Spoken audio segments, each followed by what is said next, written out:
Gópy sa medzi sebou bavili o Krišnovi nasledujúcim spôsobom. Moje milé priateľky, povedala jedna gópia, viete, že keď Krišna leží na zemi, opiera sa o ľavý lakeť a hlavu si drží na ľavej dlani. Pohybuje svojim príťažlivým obočím, jemnými prstami hrá na flautu a tóny, ktoré vyludzuje, vytvárajú takú peknú atmosféru, že polobohovia z nebeských planét, ktorí cestujú priestorom s manželkami a milenkami, zastavujú svoje lietadlá, ohromení zvukmi jeho flauty. Ženy polobohov sediacich v lietadlách sa vtedy hanbia za svoj spev a hudobné nadanie. Nie len to, ale tiež zatúži po milostnej láske a ich vlasy a utiahnuté odevy sa hneď uvoľnia. Iná gópia povedala: Moja milá priateľka, Krišna je tak nádherný, že bohyňa šťastia vždy spočíva na jeho hrudi. Stále ho zdobí zlatý náhrdelník. Krásny Krišna hrá na flautu preto, aby tešil srdce mnohých oddaných. Je jediným priateľom trpiacich živých bytostí. Keď sa kravy a iné zvieratá z Vrindávanu pasú a Krišna začne hrať, prestanú žuť, stoja s plnou papuľou a v ohromení vstýčia uši. Vyzerajú, ako keby neboli živé, ale namaľované. Krišnova hra na flautu je tak príťažlivá, že okúzľuje aj zvieratá. Čo potom povedať o nás? Ďalšia gópia prehovorila: Moje milé priateľky, nielen živé zvieratá, ale aj neživé veci, ako rieky a jazerá, sú ohromené, keď okolo nich prejde Krišna s pávým perom zastrčeným vo vlasoch a telom potretým vrindávanskou hlinou. Keďže má telo ozdobené lístkami a kvetmi, vyzerá ako nejaký hrdina. Keď hrá na flautu a s Balarámou zvoláva kravy, rieka Jamuna prestáva tiecť a čaká, kým k nej Vánok donesie prach z jeho lotosových nôh.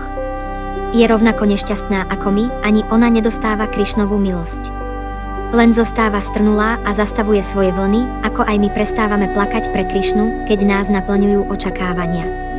V Krišnovej neprítomnosti gópy neustále plakali, ale niekedy prestali nariekať, keď čakali, že sa vráti. Ako náhle však zistili, že Krišna neprichádza, znova prepadli pocitu márnosti a náreku. Krišna je pôvodná osobnosť božstva, pôvod všetkých Višnuových podôb a všetci pastieri sú polobohovia. Pána Višnua vždy obklopujú a uctievajú rôzni polobohovia, ako je pán Šiva, pán Brahma, Indra, Čandra a iní. Keď Krišna putoval vrindávanským lesom alebo kráčal po kopci Govardhanu, sprevádzali ho pasáčkovia kráv. Cestou hral na flautu a tak zvolával svoje kravy.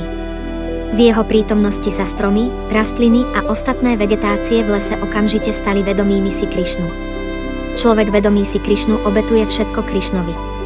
Stromy a rastliny nemajú príliš vyvinuté vedomie, ale stykom s Krišnom a jeho priateľmi sa tiež stávali vedomými si Krišnu. Potom chceli dať všetko, čo mali, svoje plody, kvety a med, ktorý im nepretržite stekal z vetiev. Keď Krišna prechádzal pozdĺž brehu Jamuny, čelo mu zdobil pekný tilak, okolo krku mu visela girlanda z rôznych lesných kvetov a telo mal potreté pastou zo santalového dreva a pokryté lístkami tulasí. Džmeliaci šaleli po sladkej vôni naplňujúcej ovzdušie. Krišna, potešený bzučaním včiel, hral na flautu a tieto zvuky boli spoločne tak príjemné na počúvanie, že vodné vtáky, ako žeriavy, labute a kačice, boli očarené. Namiesto toho, aby plávali alebo lietali, skameneli. Zavreli oči a pohrúžili sa do meditačného tranzu, ktorým uctievali Krišnu. Jedna gópia povedala: Moje milé priateľky, Krišna a Balaráma sú krásne ozdobení náušnicami a perlovými náhrdelníkmi. Veselo sa bavia na kopci Govardhanu a keď Krišna hrá na flautu, okúzľuje celé stvorenie a všetko sa utápa v transcendentálnej blaženosti. Mraky pri jeho hre v strachu z neho prestanú vydávať hlasné hmenie. Aby nerušili tóny jeho flauty, len zodpovedajú miernym duneniam, ktorým Krišnovi, svojmu priateľovi, blahoželajú. Krišna je považovaný za priateľa mraku, pretože ako on, tak mrak upokojujú ľudí, keď sú rozrušení. Keď ľudí spaľuje príliš veľké horúco, mrak ich uteší dažďom. A keď ľudí žijúcich materialistickým životom rozrušuje horúci oheň hmotných bolestí, vedomie Krišnu im poskytne podobnú úľavu. Mrak aj Krišna majú tiež rovnakú farbu a preto sú považovaní za priateľov. S túžbou zablahoželať svojmu významnému priateľovi mrak nespúšťal na zem vodu, ale dážď malých kvetov a aby Krišnu ochránil pred prudkými slnečnými lúčmi, zatienil mu hlavu ako slnečník. Jedna z gópí povedala matke Jašóde: Moja milá mamička, tvoj syn vyniká medzi všetkými pasáčikmi. Ovláda všetky rôzne umenia, ako ustrážiť kravy a ako hrať na flautu. Skladá vlastné piesne a potom priloží flautu k ústam, aby ich hral. Keď hrá, či už ráno, alebo večer, všetci polobohovia vrátane pána Šivu, Brahmu, Indru a Čandru skláňajú hlavy a s napätou pozornosťou počúvajú. Aj keď sú to veľkí učenci a majstri, nechápu, aká hudba z Krišnovej flauty vychádza. Pozorne počúvajú a snažia sa ju pochopiť, ale sú len zmetení a nič viac.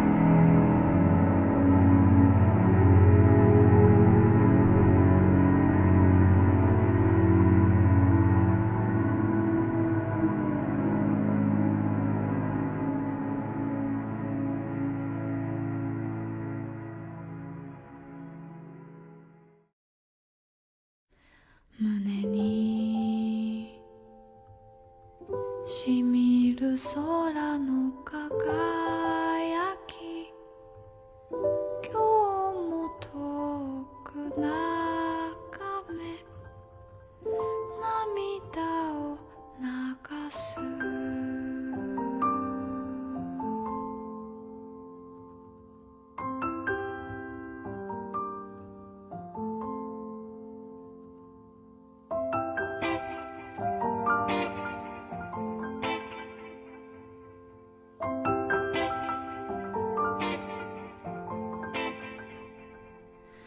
悲しくて悲しくてとてもやりきれない、このやるせないもやもやを誰かにつけようか。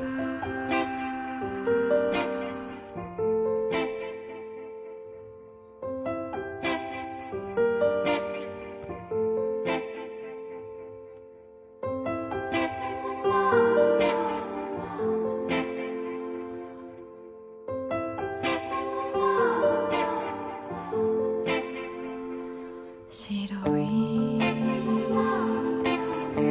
雲は流れ流れて、今日も夢はもうすでわびしく揺れる。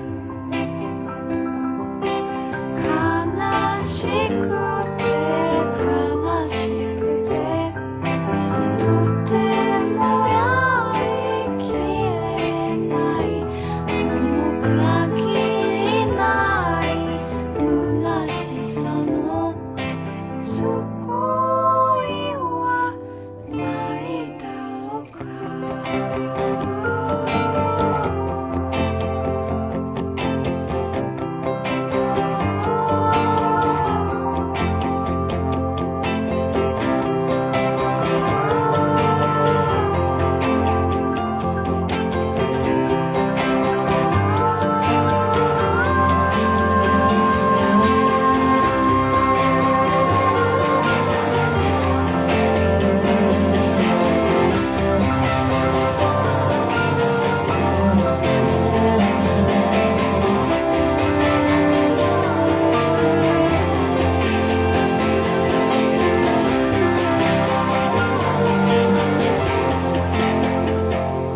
深い